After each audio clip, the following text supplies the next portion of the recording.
Il est tout juste 19h heure d'Alger. Vous regardez Al24 News. Merci de nous rejoindre pour l'édition de ce jeudi 9 juillet 2026. Tout de suite, les titres de l'actualité. Algérie AMP, le président algérien, chef suprême des forces armées, ministre de la Défense nationale, Abdelmajid Tebboune préside la cérémonie de sortie de promotion pour l'année 2026 à l'Académie militaire de Chelchel.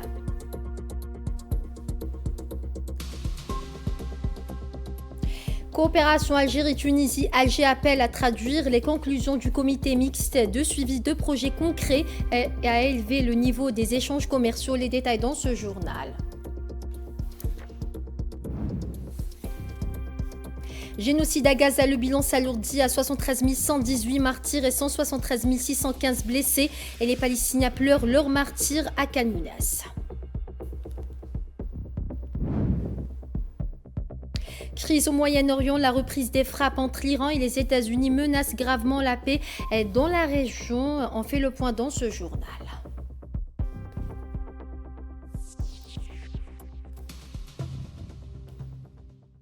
Bonsoir à tous. Si vous venez de nous rejoindre, on entame ce journal avec cette information. En Algérie, le président de la République, chef suprême des forces armées, ministre de la Défense nationale, Abdelmajid Tebboune, a présidé jeudi à l'Académie militaire Houari Boumediene de Chelchel à Tipaza la cérémonie de sortie de promotion pour l'année 2026, baptisée du nom du défunt président le Moudjahid Yamin Zarouel. À cette occasion, le président de la République algérienne a procédé à la remise des grades et des diplômes aux majors de promotion. Il a ainsi remis un diplôme au major de la promotion des officiers du cycle master puis le grade de sous-lieutenant et l'épée de l'Académie au major de promotion de la formation fondamentale. Le président de la République algérienne, Abdelmajid Tebboune, a également procédé à la remise du diplôme au major de promotion de la formation militaire commune de base issue des pays frères et amis.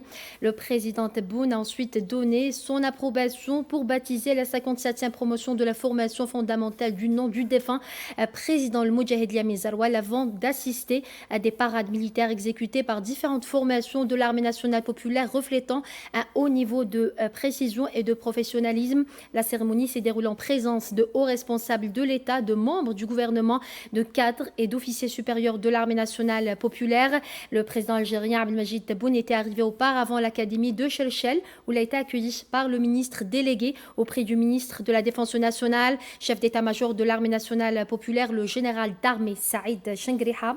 Le président de la République a écouté l'hymne national et passé en revue des détachements des différentes forces de l'AMP qui lui ont rendu les honneurs. Par la même occasion, le président de la République s'est recueilli à la mémoire du président Houari Boumediene dont l'Académie militaire porte le nom et a déposé une gerbe de fleurs devant la stèle commémorative et récité la Fatiha du Saint-Coran à sa mémoire.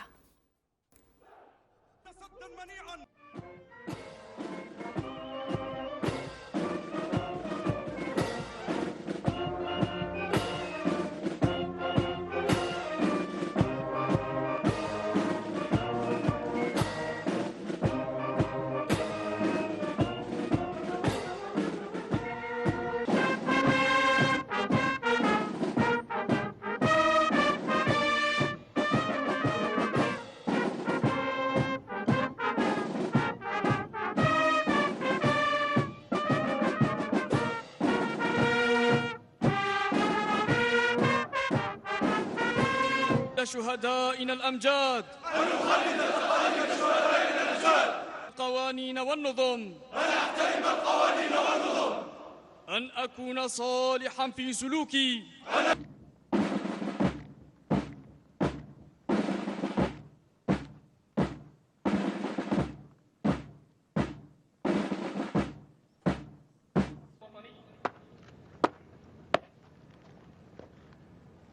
الملازم الأول زيبوش أسامة دورة الماستر.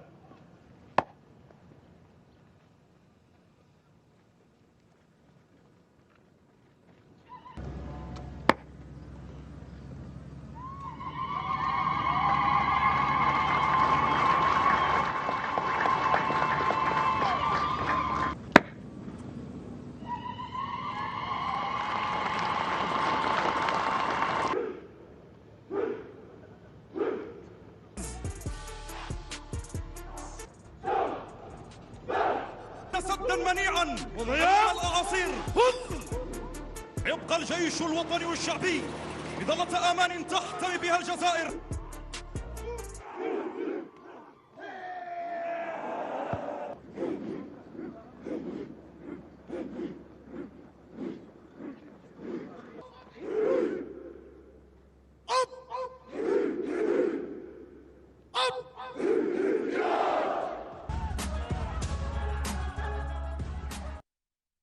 Et dans une allocution prononcée lors de la cérémonie de sortie de promotion pour l'année 2026 à l'Académie militaire de Cherchel, le général d'armée Saïd Chengriha, ministre délégué auprès du ministre de la Défense nationale, chef d'état-major de l'armée nationale populaire, a réaffirmé l'engagement de l'armée algérienne à préserver le patrimoine militant de la nation et à perpétuer l'héritage de l'histoire de l'Algérie. Il a souligné que cet engagement renforce la fidélité de l'AMP au message de l'ALN, Armée de libération nationale.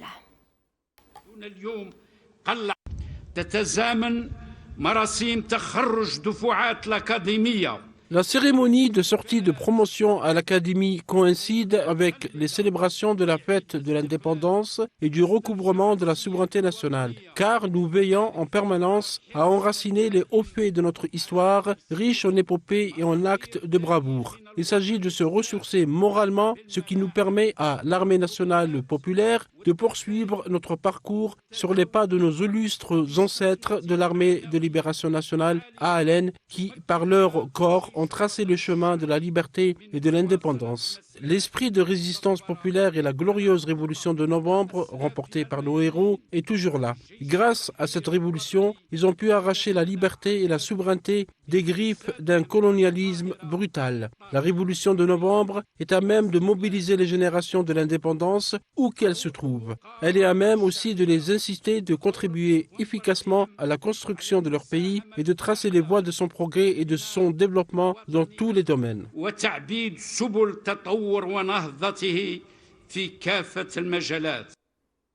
Et le général d'armée Saïd Chengriha, ministre délégué auprès du ministre de la Défense nationale, chef d'état-major de l'armée nationale populaire, a également souligné que l'institution militaire continue d'accomplir ses missions constitutionnelles avec une grande compétence et professionnalisme. Sur les traces de nos illustres ancêtres, les enfants de l'armée nationale populaire continuent, sous la conduite éclairée de Monsieur le Président de la République, leur marche triomphale. Dans un passé récent, ils ont fait montre d'un grand sacrifice pour la sauvegarde de l'État, de son ordre républicain et de son caractère démocratique. Ils ont pu, avec beaucoup d'abnégation, repousser le terrorisme barbare, abattre ses références intruses et faire échouer son projet obscurantiste qui a failli détruire les bases de l'État national. Et au volet diplomatique à présent, le ministre d'État, ministre des Affaires étrangères de la communauté nationale à l'étranger des Affaires africaines, Ahmed Attaf, a réaffirmé mercredi 8 juillet à Alger l'entière disposition de l'Algérie à poursuivre l'action commune avec la Tunisie pour la mise en œuvre des conclusions de la réunion du comité de suivi algéro-tunisien et leur transformation en projet concret et en réalisation durable dans tous les secteurs.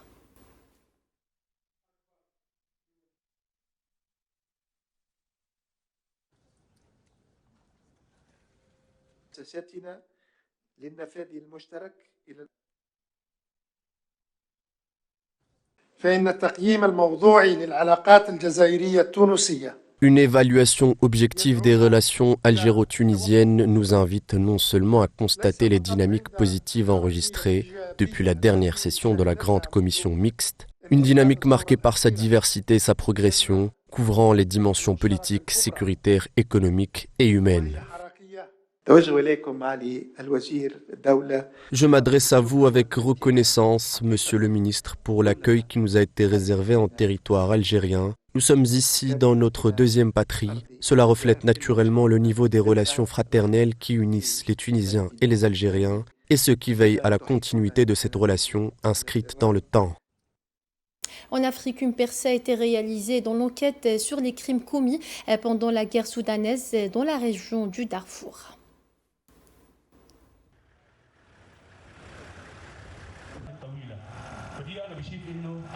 Firstly, we have followed a deliberate investigative strategy. Premièrement, nous avons suivi une stratégie d'enquête délibérée dans le cas du Darfour et nous tenons à ce que la nature globale des infractions soit reflétée dans toute procédure que nous pourrions engager devant les tribunaux. Cela signifie que nous présentons au tribunal un tableau de la persécution et des attaques contre les populations civiles, y compris les violences sexuelles et sexistes, et que nous sommes en mesure d'attribuer ces preuves, ce schéma général d'infraction aux dirigeants. Telle est notre stratégie d'enquête et ces dernières semaines et ces derniers mois, nous avons réalisé une avancée majeure.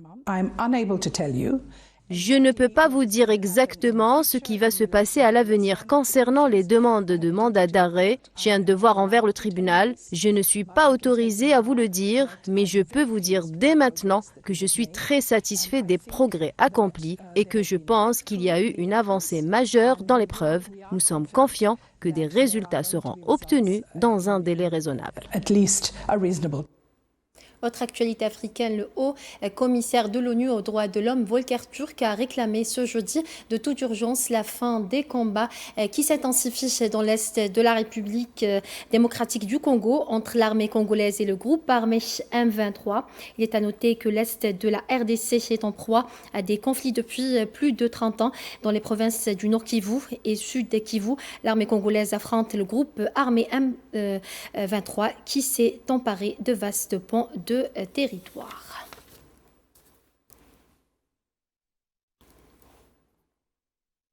Toujours en République démocratique du Congo, le bilan de l'épidémie d'Ebola en cours ont atteint 600 décès pour un total de 1759 cas confirmés selon le dernier rapport de situation publié mercredi soir par les autorités sanitaires. Des tests de validation et des investigations approfondies sont en cours. Ces 2 cas ne sont pas encore inclus dans le bilan national selon le rapport.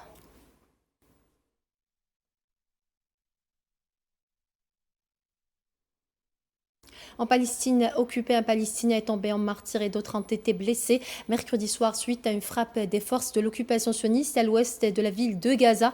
A rapporté l'agence de presse palestinienne Wafa, Khalil Jamel Mana est tombé en martyr et plusieurs autres ont été blessés lorsque des avions de combat de l'armée sioniste ont ciblé un véhicule dans le quartier de la rue de l'université à l'ouest de la ville de Gaza, précise Wafa citant des sources médicales.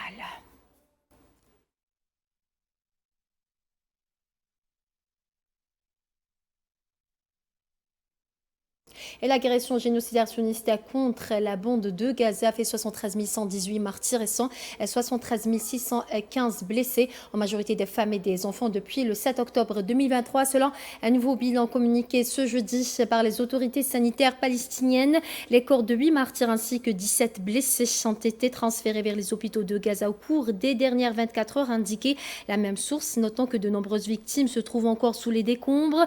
Il est à noter que depuis l'entrée en vigueur du cessez-le-feu le 10 octobre dernier, 1092 Palestiniens sont tombés en martyrs et 3507 autres ont été blessés, tandis que les corps de 799 martyrs ont été récupérés selon les autorités sanitaires.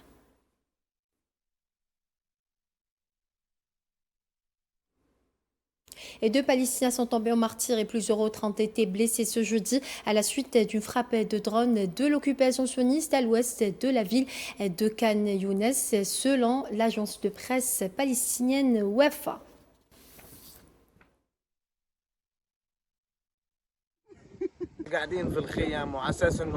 Nous étions sous la tente, persuadés que la zone était sûre et que les gens vivaient sous des tentes. Par Dieu, je dormais quand soudain un missile a frappé. Nous sommes arrivés ici et avons constaté l'impact. Il y avait des martyrs et des blessés. Les gens les transportaient jusqu'aux ambulances, qui les chargeaient sur des chariots et les emmenaient tous à l'hôpital. Un de mes amis, dont la tente était à côté de la mienne, a été blessé, ainsi que sa mère. Et le travailleur humanitaire Mohamed Fawaz Al-Wahidi, directeur des relations publiques du comité égyptien dans la bande de Gaza, est tombé en martyr par l'entité sioniste, a suscité une vive émotion parmi les habitants de la bande de Gaza. Regardez.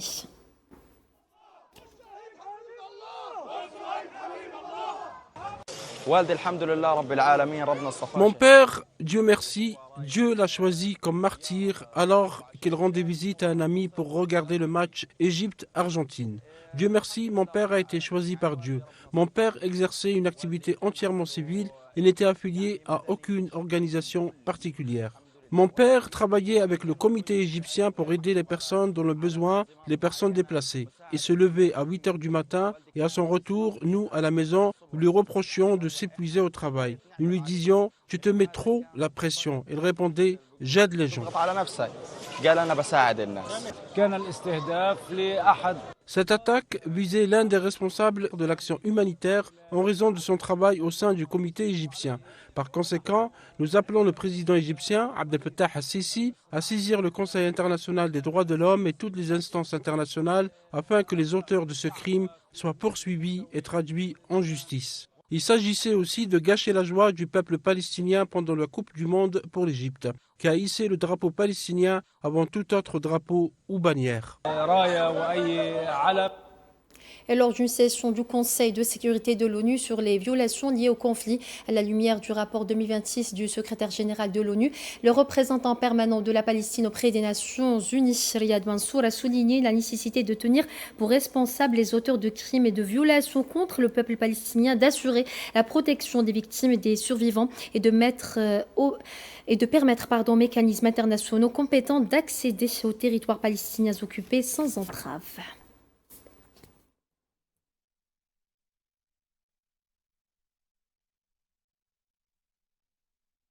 Et en Syrie, les forces d'occupation sionistes ont fait incursion ce jeudi dans les gouvernorats de Quneitra, dans le sud-ouest du pays, ont installé un poste de contrôle pour fouiller chez les passants, a rapporté l'agence de presse syrienne Sana. Pour rappel, l'armée sioniste continue de violer l'accord de désengagement de 1974 à travers ses incursions répétées dans le sud de la Syrie et la conduite d'opérations de raid, tandis que la Syrie appelle la communauté internationale à intervenir afin de mettre un terme à ces actions et à contraindre l'entité sioniste à se retenir totalement du territoire syrien.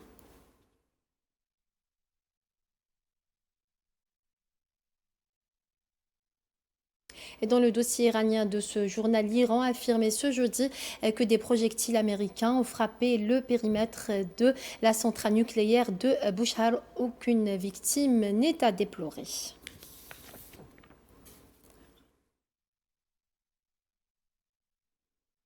Et les États-Unis ont mené de nouvelles frappes en Iran visant notamment le rapport d'Iran-Char et plusieurs sites stratégiques. Téhéran a riposté en ciblant le Bahreïn, le Koweït et le Qatar. Cette nouvelle escalade compromet les efforts diplomatiques et fait craindre un replonge dans l'inconnu. Naïla Hamouda.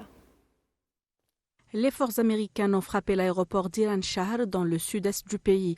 L'attaque a fait au moins un mort, tandis que les autorités iraniennes n'ont pas encore communiqué le bilan officiel sur les victimes ou l'étendue des dégâts. D'autres frappes ont également visé le pont ferroviaire d'Aktekerhan, situé dans la province de Jolestan, au nord-est de l'Iran. Cette infrastructure est considérée comme un axe stratégique pour les liaisons ferroviaires du pays.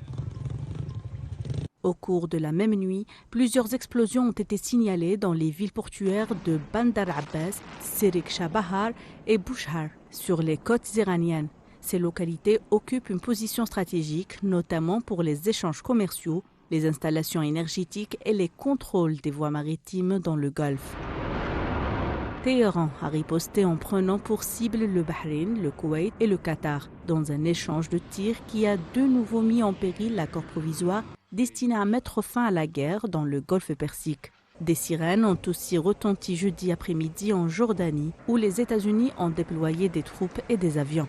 Cette reprise des hostilités intervient dans un climat tendu. Déjà bien avant son déplacement au sommet de l'OTAN, le président américain Donald Trump avait multiplié les déclarations fermes à l'égard de l'Iran, réaffirmant que les États-Unis étaient prêts à agir en cas de menace contre leurs intérêts ou ceux de leurs alliés. Ces propos avaient alimenté les inquiétudes quant à une possible reprise des opérations militaires et fragilisé le climat de confiance nécessaire au maintien du cessez-le-feu.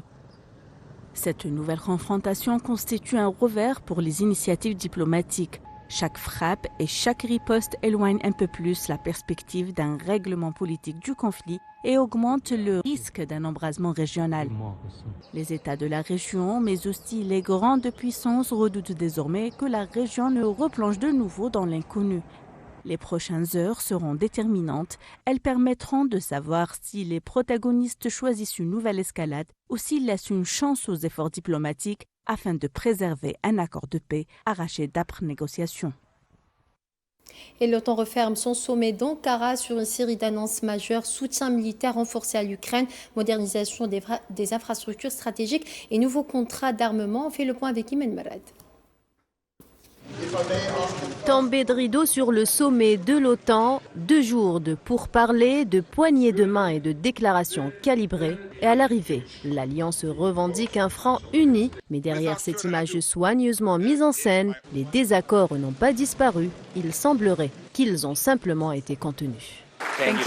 Le message principal est sans ambiguïté. L'Ukraine reste la priorité stratégique de l'Alliance. Les membres de l'OTAN valident une nouvelle enveloppe de près de 70 milliards de dollars d'aide militaire entre défense anti-aérienne, munitions, missiles et formation des soldats ukrainiens. Autre décision majeure de ce sommet, l'accélération du réarmement des alliés. Les investissements dans les capacités militaires se poursuivent, tout comme la modernisation des infrastructures stratégiques. Pipeline, réseau logistique, mobilité des forces, l'OTAN aspire à déplacer plus vite ses troupes et sécuriser ses approvisionnements dans un contexte de tension qui semble persister. Nous avons également convenu, en marge du sommet de l'OTAN à Ankara avec le gouvernement américain, d'acquérir des missiles de croisière américains Tomahawk et de les déployer en Allemagne. Nous comblons ainsi une importante lacune stratégique dans notre défense, tout en œuvrant parallèlement au développement des systèmes européens propres, qui seront également déployés en Europe.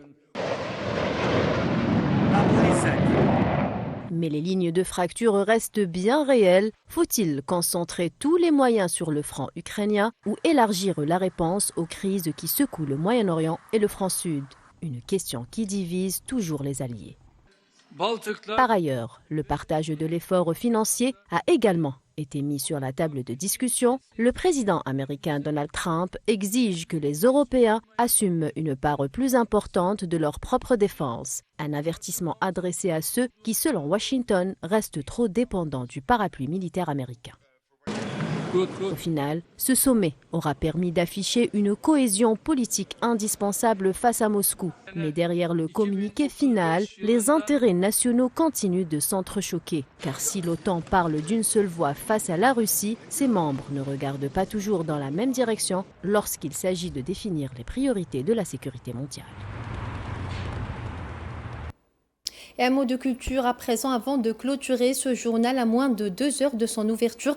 La 43e édition du Festival culturel international de Timgad dévoile ses nouveautés prévues du 9 au 13 juillet 2026. L'événement réunira de grands noms de la scène musicale algérienne ainsi que des artistes venus de Syrie et de Tunisie. Les organisateurs ont également annoncé l'intégration des dernières technologies au sein du site archéologique de Timgad afin d'améliorer les conditions d'accueil. Je vous propose d'écouter à ce sujet Abdallah Bougandoura, commissaire du Festival culturel international de Timgad. Il est au micro de notre envoyé spécial Fellah Laïdi.